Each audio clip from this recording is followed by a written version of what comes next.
మహారాష్ట్రలో అజిత్ పవార్ పార్టీని ఎవరు తీసుకుంటున్నారు? ఎవరు నడుపుతారు?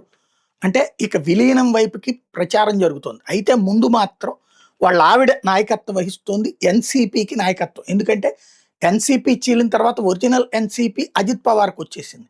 శరద్ పవార్ ఎన్‌సీపీ శరద్ పవార్ ఎస్పీ అని పెట్టుకున్నారనమాట. ఇప్పుడు ఆ ఇద్దరు విలీనం అయిపోతారా అన్నటువంటి మాట నడుస్తోంది. రాబోయే వారం 10 రోజులు విలీనం అయిపోతుంది. కానీ నాయకత్వం ఎవరికి అప్పచెప్తారు? అక్కడ సుప్రియా సూలే, శరద్ పవార్ గనక కేంద్రం దగ్గరికెళ్ళి వాళ్ళతో కన్విన్స్ చేస్తే ఓకే. లేదంటే వాళ్ళ నాయకత్వాన్ని ఒప్పుకోదు కేంద్రం. బీజేపీ ఒప్పుకోదు. ఎన్‌డీఏ ఒప్పుకోదు.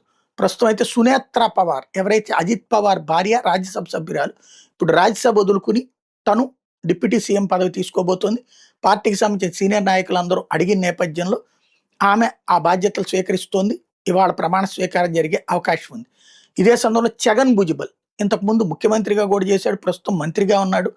ఆయన అక్కడి నుంచి అంటే తను ఇప్పుడు కేంద్రానికి వెళ్ళే అవకాశం ఉంది. అదే సందర్భంలో అజిత్ పవార్‌కి వాస్తవంగా ఆర్థిక శాఖ ఇచ్చున్నారు. ఇప్పుడు ఆర్థిక శాఖ మాత్రం సునేత్ర పవార్‌కి ఇవ్వట్లేదు. ప్రస్తుతం బడ్జెట్ పెట్టాలి కాబట్టి బడ్జెట్ అయ్యే వరకు ఆర్థిక శాఖ ఫడ్నవీస్ దగ్గర పెట్టుకుని బడ్జెట్ అయిపోయిన తర్వాత ఇస్తాం అన్నటువంటిది చెప్తే దానికి ఎన్‌సీపీ ఒప్పుకుంది.